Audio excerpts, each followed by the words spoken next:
and good afternoon. Thank you so much for tuning in to our channel. And today I'm going to discuss one of the most requested video, which is about data collection methods.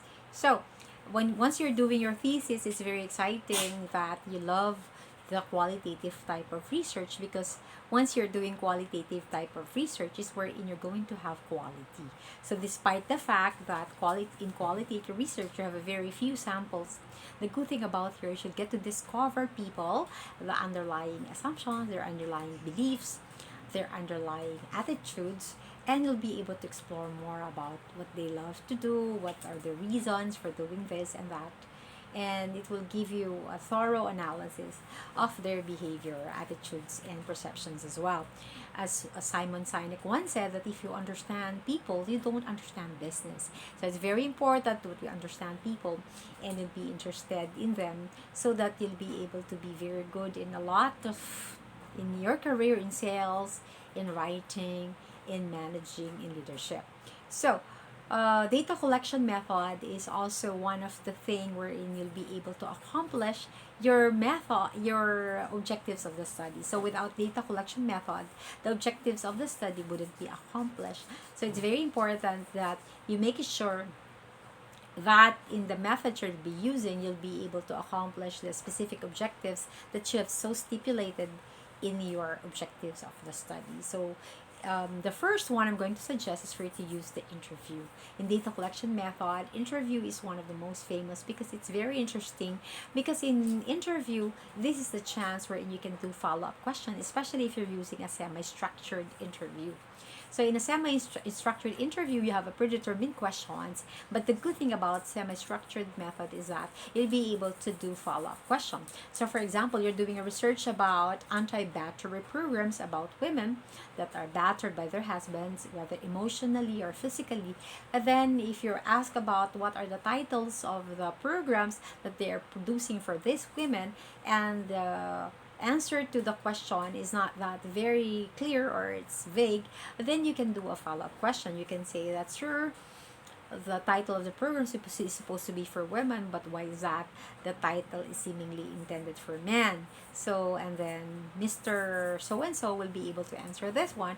That's why he will illuminate about the title, and once that in the defense, if the panelists ask you question about the title, then you can defend your thesis very well. So it's very important that you do a lot of follow-up questions once you're doing the interview. So an interview is one of my favorite. That's what I did in my thesis. It's through interview that I'll be able to know those anti-battery programs in Batangas City, and I interview most of the station managers of the broadcasting industry in the province. That's why I'll be able to defend it as well, because during the interview I'll make it sure that I really write a memo log wherein whatever the answers, I'm trying to catch the answers and put it into notebook, as well as I brought a recorder that time. That's why transcribing was not hard, because I put it into word and board, and that I put it into coding, into themes, and I was able to defend the thesis as well. So again, do not be afraid of interviewing. Of course, it's very important that you listen very intently to your interviewees or to your participants, because the answers is the key to your successful defense, and of course in successful transcriptions. You have to make it sure, of course, that the questions that you have put in your objectives of the study is in your interview guide. The interview guide is of course the guide that you're going to use.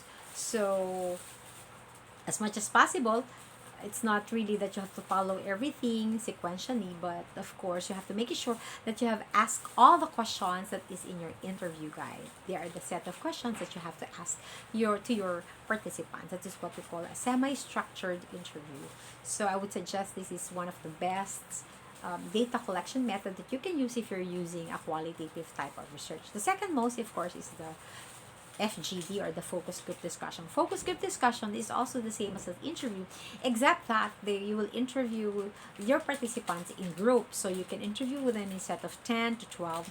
And then the way to do it is you have to make a common characteristics of these interviewees, so that you'll be able to have a smooth questioning. If you have a similar characteristics, then you have a common questioning, then it's easier for you to ask your interviewees. Okay, so of course you'll call the FGD guide as your format for the focus group discussion interview, and the questions have to be answered by each one of their participants, and you have to record the FGD, and you have to know who among them is answering the question, so that when you are transcribing, you'll know who answers this one, and if there are people who did not answer, then you can do a follow-up question to them.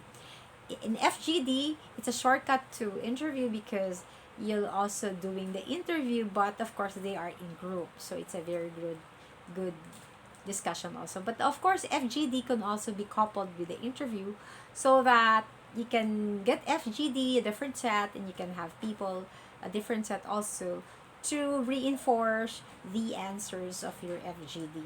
And the third most is you have also the content analysis. Content analysis, instead of interviewing people, you'll be doing documents analysis. So for example, you're going to study these programs that I've mentioning. Let's say you're studying about antibiotic program.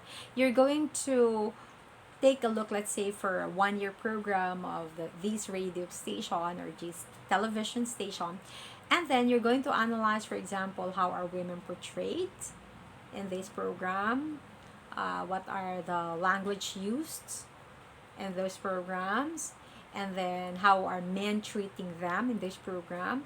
So what are the stereotypes that are given to them, okay, and the titles of the program or their position in the program. So you can have some categories or some themes that you're going to study, that you're going to present to your thesis advisor, and once they're approved, these will be the categories that you're going to study and you're going to analyze.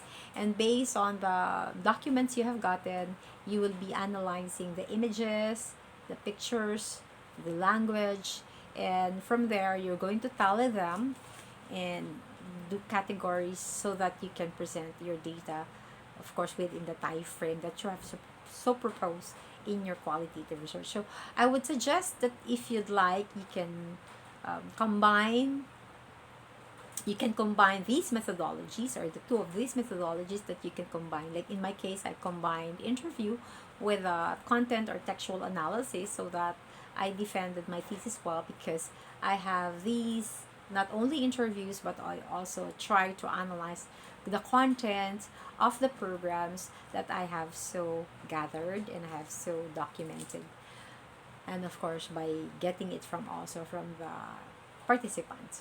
So if you'd like, the data collection method should be very thorough, should be very good and appropriate for your research design, so that you'll be able to answer the research objectives in your thesis. Just again, I would like to emphasize that your interview guide should contain all the research objectives that you have so put in your research studies, or the specific objectives. Those specific objectives should be contained in your interview guide, so that you'll be able to accomplish the objectives of your study. Because if you miss an objective of the study, then you might have major revisions, which is very dangerous and will be taking a long time before you can do the revision. So for you to have a smooth defense, the technique is that in your data collection, let's say if you're going to use interview guide, then you have to make sure that all the questions in your specific studies are contained in the questions or the interview guide that you'll be prepared. But I would like to congratulate you if you have chosen interview or FGD or textual analysis.